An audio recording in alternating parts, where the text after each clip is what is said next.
नमस्कार दोस्तों, स्वागत है आपका आपके अपने YouTube channel Bihar blind student help में।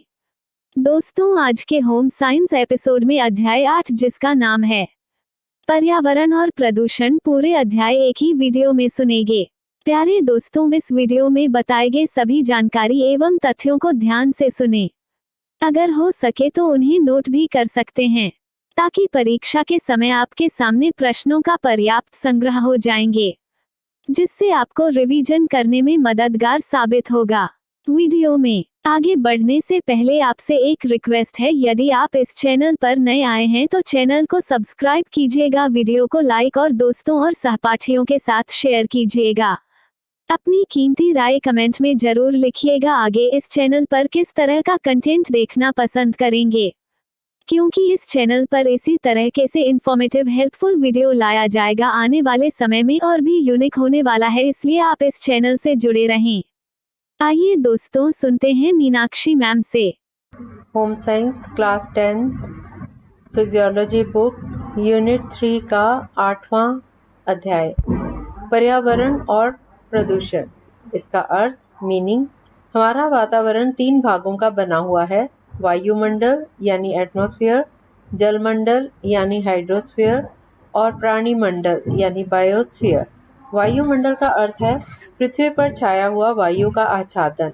जलमंडल का अर्थ है नदियों, झीलों, समुद्र एवं बादलों में जल की मात्रा। और प्राणीमंडल में जगत के सभी चराचर प्राणी, जलचर, थलचर और नभचर तथा पेड़ पौधे शामिल हैं। इस प्रकार भूमि, वायु, जल और इन पर आश्रित समस्त प्राणियों के लिए एक वातावरण तैयार होता है। इसी वातावरण के सामूहिक रूप को पर्यावरण यानी एनवायरनमेंट कहा जाता है। प्रकृति ने जीव सृष्टि की और इसके अस्तित्व को कायम रखने के लिए जल, थल, वायु, वनस्पति आदि की रचना की। जीव सृष्टि की उत्कृष्ट रचना के रूप में मानव की रचना हुई। मानव तथा अन्य जीव जल, थल, वायु तथा वनस्पति आदि पर पूरी तरह निर्भर है। सजीव या निर्जीव सृष्टि को किसी भी प्रकार से अस्वच्छ या अशुद्ध करने वाली प्रक्रिया प्रदूषण, पॉल्यूशन कहलाती है। वायु, जल, मिट्टी, अग्नि आदि तत्वों से जीवन को पोषण प्राप्त होता है, किंतु जब यही तत्व विकार युक्त हो जाते हैं तो जीवन के विनाश का कारण बनते हैं। यद्यपि प्रकृति के सभी तत्वों में एक सीमा तक विकृति को शोधित करने की क्षमता मौजूद है, लेकिन जब विकृति इस सीमा को पार कर जाती है तब उनका शोधन संभव नहीं होता और फिर ये तत्व प्रदूषित हो जाते हैं। उदाहरण के लिए, जब किसी नदी में कूड़ा कचरा एक सीमित मात्रा में प्रवाहित किया जाता है, तब उस नदी का जल प्रवाह उसे आत्मसात कर लेता है और जल की स्वच्छता बनी रहती है। लेकिन कचरा यदि निरंतर इतनी अधिक मात्रा में प्रवाहित किया जाए कि जल प्रवाह में उसे आत्मसात कर लेने की शक्ति ही ना हो, तो नदी का जल प्रदूषित हो जाता है। प्रकृति के अन्य तत्वों पर भी यही बात लागू होती है। अगला टॉपिक, प्रदूषण के प्रकार, काइंड्स ऑफ पोल्यूशन। प्रदूषण सभ्यता का ही एक सोपान है। सभ्यता के विकास में भारी मात्रा में ऊर्जा की आवश्यकता होती है। ऊर्जा के इस्तेमाल के बाद बची हुई बेकार चीजों को फेंकना, निष्पादन, बेहिसाब जंगलों की कटाई, फलस्वरूप वन्य प्राणियों की संख्या में ह्रास, जनसंख्या में बेहिसाब वृद्धि आदि कारकों ने प्रकृति की सारी व्यवस्था को असंतुलित कर दिया है। प्रदूषण मुख्यतः 5 प्रकार के होते हैं। नंबर 1 जल प्रदूषण, नंबर 2 वायु प्रदूषण, नंबर 3 ऊष्मा प्रदूषण, नंबर 4 ध्वनि प्रदूषण और नंबर 5 भूमि प्रदूषण। सबसे पहले हम जानेंगे जल प्रदूषण यानी वाटर पॉल्यूशन। कल कारखानों में से निकलने वाला दूषित जल, घरेलू मलमूत्र, कपड़ों तथा बर्तनों को नदी तालाब में धोना, मवेशियों को नदी में स्नान कराना, पशुओं तथा आदमी की लाशों को नदी में प्रवाहित करना आदि कारक मिलकर जल को बेहिसाब गंदा कर देते हैं। इनके अलावा पेड़ पौधों तथा अनाज के पौधों पर डाले गए कीटनाशक वर्षा के जल के साथ बहकर नदी और झीलों में चले जाते हैं। इन सबसे पानी की स्वयं स्वच्छता की प्रक्रिया को भारी नुकसान पहुंचता है। औद्योगिक कचरे में आर्सेनिक एवं अन्य बहुत से नुकसानदेह तत्व शामिल रहते हैं जो पानी में बहकर आते हैं। ऐसे जल में रहने वाले जलीय जीव तथा मछलियां इन जहरीले तत्वों को ग्रहण कर लेती हैं। ऐसी मछलियों को खाने से मनुष्य के शरीर में पारे और कैडमियम का जहर उतर आता है। फलस्वरूप किडनी का रोग, हाइपरटेंशन, पेट का कैंसर तथा पेट के अन्य रोग आदि हो सकते हैं। यह प्रदूषित जल पीने के योग्य तो नहीं ही रहता, स्नान के योग्य भी नहीं रह जाता। वायु प्रदूषण, अगला पॉइंट, एयर पॉल्यूशन। वायु जीव मात्र के लिए इतना आवश्यक है कि उसके बगैर हम कुछ क्षण भी जीवित नहीं रह सकते।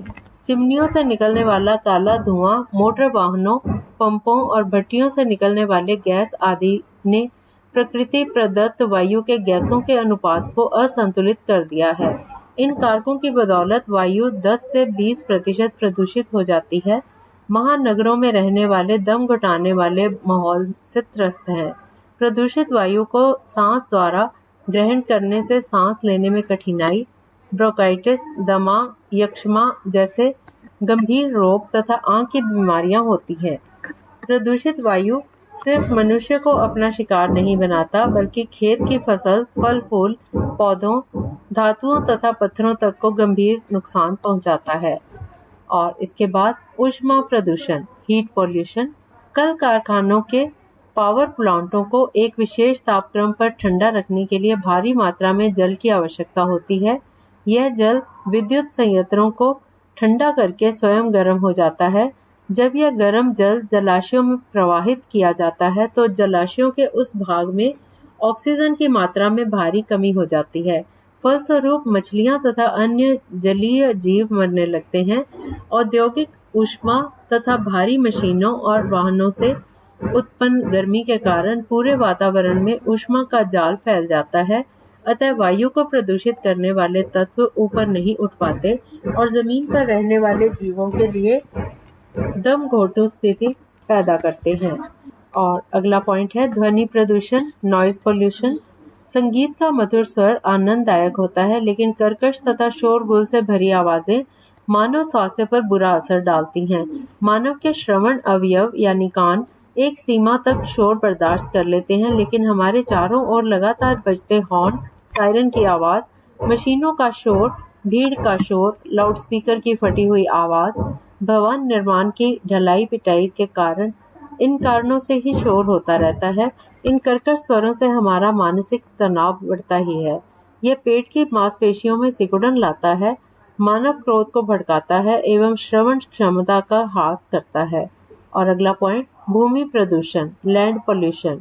जल से जुड़ी कुछ और विकराल समस्याएं हैं। जल संकट और उससे जुड़ी भूमि की उत्पादक शक्ति के ह्रास की। गांव कस्बों के कुओं, जलाशयों का जल स्तर निरंतर गिर रहा है। शहरों में भी ट्यूबवेलों द्वारा निरंतर जल खींचे जाने से जमीन के अंदर का जल स्तर कम होता जा रहा है। इन सब का असर जमीन की उत्पादकता पर पड़ रहा है। विभिन्न प्रचार माध्यमों द्वारा सरकार जोर डालती है कि आर्थिक दृष्टि से लाभ देने वाली फसलें जैसे कि फल, तेलहन और जल लकड़ी देने वाले वृक्ष लगाए जाएं। इन फसलों की इनकी जो प्यास है वो राक्षसी है। किसान सोचता है खींचो जमीन से सारा पानी, चाहे जमीन बंजर ही क्यों ना हो जाए। यह संबंध में डगलस मिकस लिखते हैं, भूमि संवेदन विहीन नहीं है, उसे चोट लग सकती है। यह अक्षुण्ण नहीं है, इसका नाश हो सकता है। यह अमर नहीं है, ये मर भी सकती है। जब इसे रसायनों से विषाक्त किया जाता है, इसका अविवेकपूर्ण शोषण किया जाता है, तो एक ही प्रतिकार भूमि कर सकती है और वह है उसकी अपनी मौत। रासायनिक खादों तथा कीटनाशकों के अत्यधिक उपयोग से मिट्टी के जीवंत तत्व कमजोर हो जाते हैं। उसमें रहने वाले बैक्टीरिया और दूसरे सूक्ष्म जीवाणु मर जाते हैं। कमजोर मिट्टी पर कीट और बीमारियों का जल्द हमला होता है। उपयुक्त प्रदूषणों के अलावा पर्यावरण को प्रदूषित और असंतुलित करने में जिस महत्वपूर्ण कारक का हाथ है वह है वनों की निरंतर कटाई। हमें यह जानना चाहिए कि वन्य प्राणी मात्र के लिए कितने उपयोगी हैं। पर्यावरण को स्वच्छ रखना इनका सबसे बड़ा काम है। वनों का वर्षा से भी गहरा संबंध है। यही कारण है कि जहाँ वन अंधाधुंध काटे जाते हैं वहाँ पर्याप्त वर्षा नहीं होती। अकाल, बाढ़, सुखाड़ आदि विभीषिकाएं आती हैं। वनों के नष्ट हो जाने से वन्य प्राणियों का भी नाश हो रहा है। इसके अलावा लकड़ी, चारा, लाख, गोंद, औषधि इत्यादि के भंडार तेजी से कम हो रहे हैं। वनों का विनाश मरुभूमि क्षेत्र को बढ़ा रहा है। भूमि का कटाव हो रहा है। ये सभी तथ्य यह संकेत करते हैं कि वनों के बगैर प्राणियों का अस्तित्व संकट में है। अगला टॉपिक है पर्यावरण संरक्षण और प्रदूषण की रोकथाम, environment protection and pollution control. प्रदूषण का अर्थ उसके कारण तथा दुष्परिणामों की जानकारी के पश्चात इसका महत्वपूर्ण पक्ष यह हो जाता है कि प्रदूषण की रोकथाम कैसे की जाए। पर्यावरण संतुलन संबंधी अनेक सम्मेलन हुए हैं। पृथ्वी सम्मेलन भी इसी दिशा में एक महत्वपूर्ण प्रयास था। हर विकसित तथा विकासशील देश पर्यावरण संरक्षण की गंभीर आवश्यकता को स्वीकार कर चुका है और हर जागरूक नागरिक पर्यावरण संतुलन का मतलब समझने लगा है। कुछ विशेषज्ञों ने उसके कई उपाय सुझाए हैं। कुछ उपाय अमल में लाए भी जा रहे हैं। सरकारी तथा गैर सरकारी संस्थाएं प्रदूषण की रोकथाम के लिए अनेक उपाय कर रही हैं, किंतु इसके लिए अभी बहुत कुछ किया जाना शेष है। संपूर्ण विश्व तथा हमारे देश में भी पर्यावरण संरक्षण के लिए अधिकाधिक वृक्ष लगाने के कार्यक्रम चलाए जा रहे हैं। वन्य प्राणी संरक्षण के लिए कड़े कानून बने हैं। जल प्रदूषण नियंत्रण के लिए अधिनियम बने हैं, जिसके अनुसार कारखानों के अवशेष को बिना शोधन के नदी नालों में फेंकना निषिद्ध कर दिया गया है।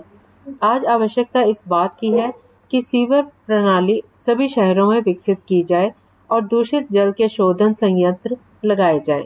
मल जल की निकासी तथा उसके उपचार की वैज्ञानिक व्यवस्था अत्यंत आवश्यक है और इसके लिए बहुत विशाल स्तर पर काफी कुछ उपाय किए जाने चाहिए।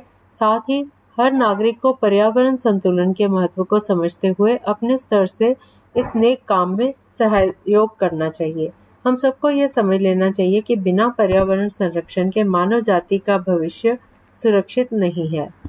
Home science class 10 physiology book unit 3 का चैप्टर 8 के प्रश्नावली। वस्तुनिष्ठ प्रश्न। पहला प्रश्न, सही उत्तर का संकेताक्षर लिखें। क, ख, ग या घ लिखें। पहला प्रश्न, पर्यावरण संरक्षण का सबसे उपयुक्त उपाय है। ऑप्शंस हैं क, वृक्षारोपण करना, ख, यातायात के साधनों पर प्रतिबंध लगाना, ग, कल कारखानों को बंद करना, घ, बढ़ती जनसंख्या को नियंत्रित करना। दूसरा प्रश्न, दमा रोग होता है क, जल प्रदूषण से, ख, ध्वनि प्रदूषण से, ग, वायु प्रदूषण से, घ, भूमि प्रदूषण से। दूसरी टाइप के क्वेश्चंस हैं, रिक्त स्थानों की पूर्ति करें। नंबर 1, हमारा वातावरण 3 भागों का बना हुआ है, वायुमंडल, जलमंडल और डैश। दूसरा पॉइंट, सजीव या निर्जीव सृष्टि को किसी भी प्रकार से अस्वच्छ या अशुद्ध करने वाली प्रक्रिया डैश कहलाती है। नंबर 3, डैश जल पीने से किडनी का रोग हो जाता है। नंबर 4, डैश वायु को सांस द्वारा ग्रहण करने से यक्ष्मा, दमा आदि रोग हो जाते हैं। नंबर 5, कर्कश एवं शोरगुल से भरी आवाजें डैश स्वास्थ्य पर बुरा असर डालती हैं। छठा रिक्त स्थान है, वनों की निरंतर कटाई से भी डैश प्रदूषित और असंतुलित हो जाता है। और अब लघु उत्तरीय प्रश्न, शॉर्ट आंसर टाइप क्वेश्चंस। पहला प्रश्न, प्रदूषण कितने प्रकार के होते हैं, प्रत्येक का नाम लिखें।